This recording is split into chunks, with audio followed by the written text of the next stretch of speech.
Alright, first of all, why is there not a Santa Claus skin in the game yet? Alright, you got so many old men that you can just throw a beard and a hat on that would turn them into Santa Claus. You got like Groot, Magneto, Strange, Thor, even Wolverine. Like, make a Santa Claus skin, please. I want a Santa Claus skin. I'm not gonna buy it with money, but if I get enough blue coins, I'll probably get it. Alright, second of all, team ups. Now, the thing I want to talk about with team ups is that team ups are not created equal. Alright, you got a lot of team ups, and a lot of them are just never used. For example, Iron Man, Squirrel Girl. Why does that team up exist when nobody uses it? Why would they pair Iron Man, terrible character, with Squirrel Girl, terrible character, and then not buff either of them for like 3 patches in a row? It doesn't really make that much sense. Like, why is the team up even in the game anymore? It just doesn't make sense. And then at the same time, they can release a team up like Emma Frost team up with Psylocke, Mag, and Psylocke, or Psylocke, Mag, and Emma Frost.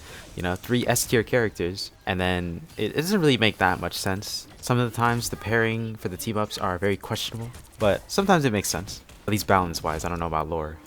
Like Spider-Man and Torch, that team up is actually kind of cool because it was made when Torch was the best DPS in the game and Spider-Man was not the best DPS in the game. So it kind of made sense to like give Spider-Man a little bit more light, and Torch and Spider-Man actually synergize, like, I wouldn't say amazingly, but like they do alright together. Hell of a lot better than Squirrel Girl and Iron Man. Kind of sucks that the team up's not that good, but you know, on paper it makes sense that they would give Torch and Spider-Man a team up, and it's kind of cool. You know, it's a cool concept. And the other one that I like is Adam Luna. It gives Adam a team up with Luna, and it makes Luna immortal. Now, you know, that part I don't like that much, but it again makes sense given the time that it was made. It was when Adam wasn't that good and Luna was very good, so give Adam a team up with the best support, and maybe something happens, you know. But even though the usage on it is questionable, it's still, again, on paper it makes sense. And when I say it makes sense, I mean they're pairing a bad character with a good character, try to make the bad character better. Again, like, I think that's a good idea, but how well it's worked is definitely debatable. But again, there are some examples where they make team ups and it makes more sense because they're like diversifying the synergies and whatever the fuck. Clearly there's a lot of favoritism here because Namor continues to get team ups that are absolutely amazing, turning him from like B A tier character to S tier. And then, you know, Psylocke always has a team up with someone no matter what, and the team up is always good, and it makes no sense why they keep doing it, but that's just how it is. But I do want to talk about one other type of team up, which is the type that changes a character completely. Alright, now right now in the game currently, the one I'm thinking about is the Rogue and Gambit team up, because playing Rogue with the Gambit team up is completely different from playing Rogue without it, because that team up makes her ult build really fast, it makes her do way more damage, gives her a way to sustain herself. It just changes Rogue so much that it makes her feel like a different character. Now another example would be Spider-Man Venom. Alright, that makes Spider-Man feel like a totally different character.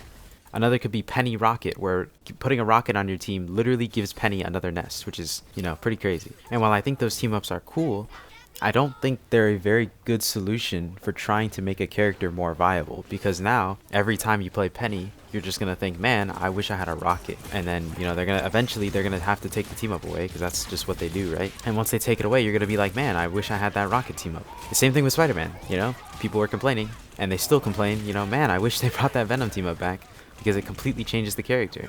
And eventually when they take the Rogue Gambit one away, it's gonna be like, man, wish I had that Gambit team up. And even if Rogue and whatever the fuck, Spider-Man and Penny, they all get buffed and they stay good even without those team ups, you're always going to be thinking about it. But I don't know if that really matters, but it's just something to think about, especially when a character isn't good. But that's just one side of the spectrum. The other side is those team ups that do literally nothing for a character, you know, like you have it on your team, but it means nothing, you're never going to use it, right? And the only example I can think of right off the top of my head is the Groot, Jeff, and Rocket team up. That team up is probably the most useless thing in the world. It genuinely hurts you because your support is gonna die because they're sitting on top of your tank. But it's a fun team up for when you're playing with your friends in quick play, or I don't know, whatever people do with that team up. But again, like in a more competitive scenario, as competitive as this game gets, it's not a very useful team up, you know. It honestly hurts your team more than it helps you. Another example could be Daredevil Punisher, where, you know, it's not necessarily going to hurt you in the same way the Groot one will, but it's not really going to help you either, and you're probably not going to miss it if it leaves, you know. And that starts to make you think of the question, like, would you rather have your team ups be really bad and not that useful, or would you rather have them be really useful and game changing? And I think obviously the answer should be game changing. You'd rather them be something than nothing, you know? You don't want the devs to waste their time making fucking nothing burgers all the time and just giving you bread with no meat. You want the team ups to have some sort of weight to it so that you can actually use them and maybe make you think about like what your team comp is. Like Mantis Groot Loki. That's an example of a team up that's pretty good, but I don't really hear anybody complaining about it being too good. You know, it changes your comp depending on if you have a Groot, Mantis, or Loki, and when you do, it's a nice benefit to have. And it's not a team up that people go like, oh my fucking god, you know, they got another Mantis, Groot, Loki, oh, we gotta ban that shit. Or if like, you know, in the same way that hella Namor literally gets banned in like 50% of games. Or in the past, you know, any Namor team up like Hulk Namor, Luna Namor would just get banned because it exists. But these are all just hypotheticals, you know.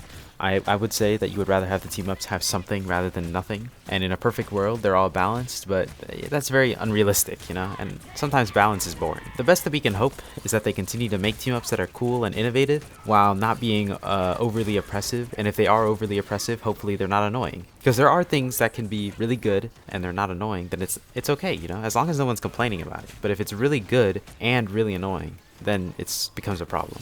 But yeah, final thoughts. Team ups are pretty cool. Would like to see more of them. Hopefully the new ones aren't too annoying. Yeah, that's all I got. Anyways, hope your holidays are happy. Don't play too much Rivals. Go spend some time with your family. Yeah, that's all I got. So, catch you later.